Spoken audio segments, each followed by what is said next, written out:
If you are an early follower of the channel, you will probably know that I was shooting a lot of this stuff in the past, Kodak Vision 3 motion picture films, which are basically the true CineStill films, so to speak.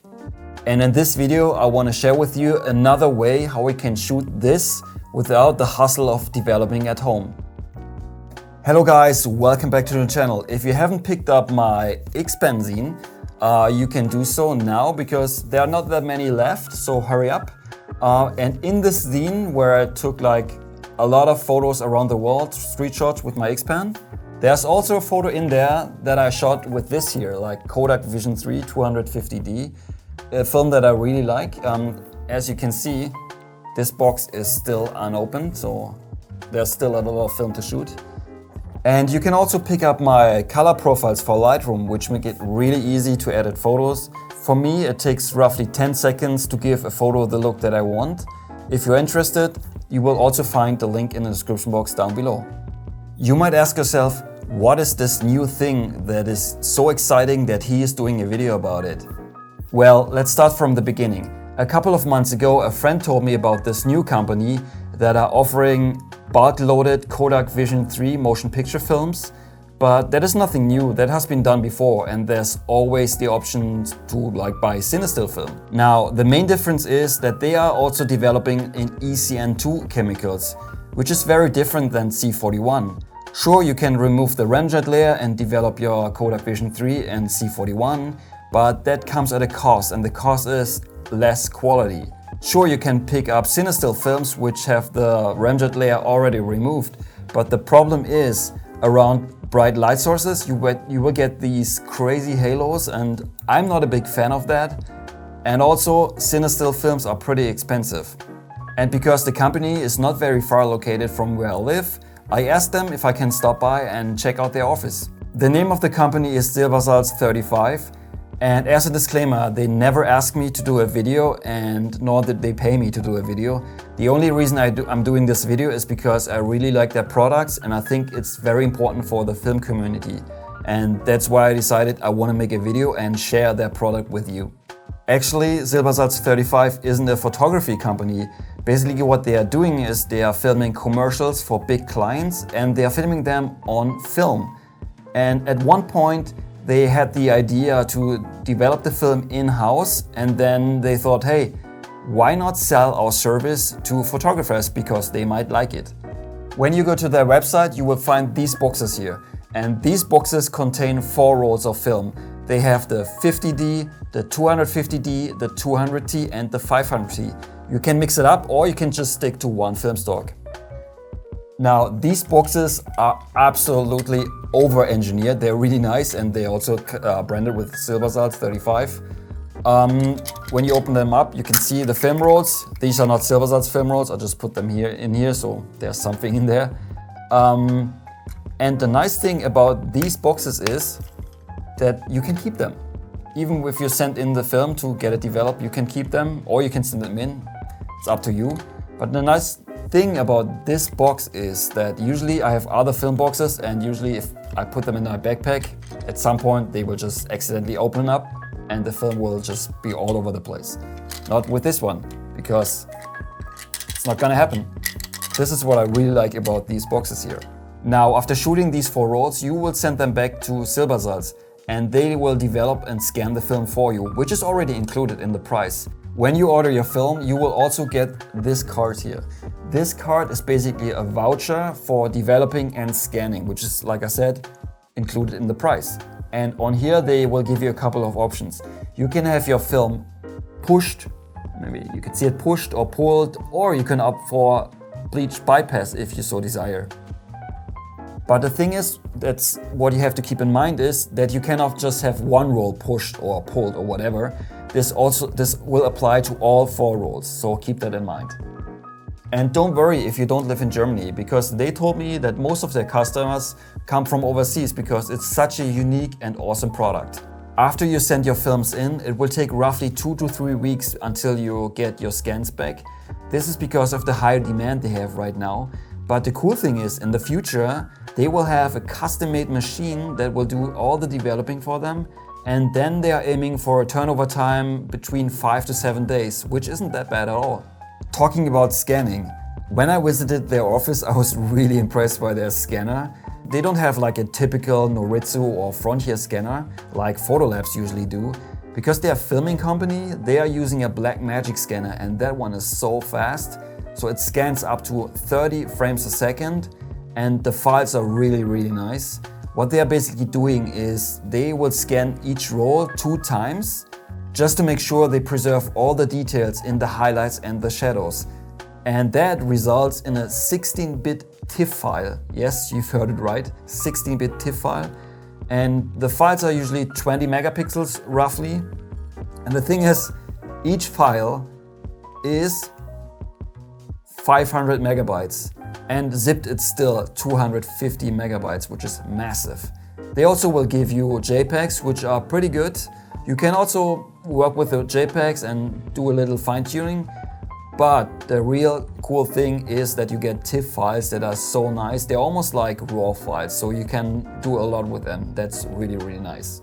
On top of getting really nice files that you can work with in Lightroom or Photoshop is the fact that they are scanning the whole frame. So you will not lose any information, unlike in typical scanners in a photo lab. They are usually cropping in just slightly. This one, it doesn't, so you will get the whole frame, as you can see later in this video. The files will be delivered to you through a Dropbox link, and you can easily download them. If you want your negatives back, then you have to pay a little extra while you order your film, and then they will send it back to you, I think 2 or 3 weeks after they scanned your images. Enough talking, let me show you a couple of images I took with their films. Here are some I took in Lisbon. Let's start with these here. So this one was taken with my M6 and the 50mm Noctilux. Unfortunately, it's not mine, it was borrowed from a friend. And this one was shot using 500T pushed one stop. And as you can see, the scan contains the whole frame. And this is untouched. I haven't done anything to it, to the JPEG.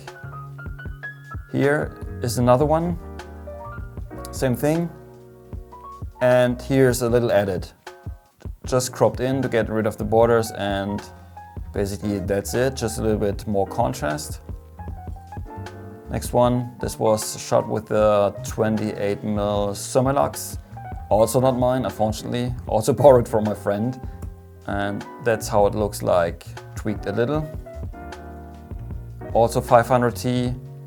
The light you can see on the face, it's just the flashlight from my phone, that's all. These are all taken with the Noctilux. This also here, what you can see here on top of the frame is a light leak, and I think the first 6-7 shots of the roll had a light leak, which is very unfortunate. Here, that is the frame just before that, and here it's even worse. Okay, that was the 500T, pushed one stop. And now let's look at those here. This one was shot with the Noctilux and the 200T. This was the 28mm Silbersalz, also 200T with the Noctilux. This was shot with a 28mm Elmarit that I got from Leica as a loaner. This one too. And this is how it looks like untouched. And here's another portrait using the Voigtlander 35 1.7 Ultron. This is the untouched file. I tweaked it just slightly to get more contrast in. That's all I did. I just added some contrast. That's me. This was taken with a 50mm 1.8 Canon lens on my M6. Also 200T. 200T with a 28mm Elmarit. Yes, this I think that was the Elmarit. This was the Canon 50 1.8. 35 Voigtlander. Now let me show you a couple of photos taken with 250D. This portrait was taken with a Noctilux. Man, I have to tell you, this lens is absolutely insane. It's gorgeous, and I was happy to borrow it for at least a little bit. This was taken with a Silbersalz 28, and this was the 28 Elmarit. On my trip to Cairo in February, I took with me the M6 and 28 rolls of 200T. I'm really happy with the results and I will probably make another zine with those. There's something about the 200T if you shoot it during the daytime that I really like, and that is how it renders the reds. The reds are very vibrant and they look absolutely gorgeous. And so I will give you a little sneak peek into my photos from Cairo. Here you can already see like this looks absolutely insane. The reds are so vibrant, it's really, really nice. This one, yes, it's a photo I really like because of the cats and the kid just playing around and also the vibrant red. Another example, man, that red is absolutely sick. And another one where it works out really well. Almost like every color looks very muted. Only like the red stands out and here it works very well. Okay, I think that's enough examples for now. But in the not so distant future, I will have a video where I was shooting 200T in a very, very special location. I can't wait to share this with you, but I have to wait until I get my scans back and to edit the video. But I think the video will be online in the next 2 to 3 weeks, hopefully. Nothing is perfect, and even though I really like the Silbersalz films, I had a couple of issues. One issue was what I said before about the light leaks that I had, but I'm pretty sure they will fix that in the future, so I'm not very worried about that. But I think there are 2 other major drawbacks for some of you maybe. One is the file size, because like I said, the TIFF files are massive. If you have a slow internet connection, it might be a problem to download the TIFF files. They are in a different folder, so you can only download the JPEGs. Maybe you don't bother, you don't want to have like the TIFF files and you're okay with just the JPEGs. I mean, the JPEGs are okay if you can work with them, but if you want the full potential, you have to download the TIFF files. Another drawback could be if you want scans out of the box that are perfect, this isn't probably for you, because these scans need a little bit of work, which is totally fine with me. I'm happy that's the way it is, because they retain all the details in the highlights and the shadows, which is really nice. So I just have to add a little bit of contrast, tweak them a little bit, and that's it. But what are the major benefits when shooting Silbersalz35? For me personally, I think the biggest benefit is that you can shoot Kodak cinefilm without sacrificing any quality, and that is really nice. Another benefit is that you're getting high-end scans that otherwise would cost you a fortune. That alone is worth shooting Silbersalz35, and at least that's what I think. Now, if you want to know more about Silbersalz35, check out their website. They have a massive facts section that will probably answer all of your questions. I will put the link in the description box down below. Now, I want to know from you, what do you think about Silbersalz35? Have you heard about it? Or maybe have you already shot it before? Let me know in the comments down below. Other than that, if you liked the video, give it a thumbs up, subscribe to my channel if you haven't already, and we will see each other very soon in the next video. Until then, auf Wiedersehen.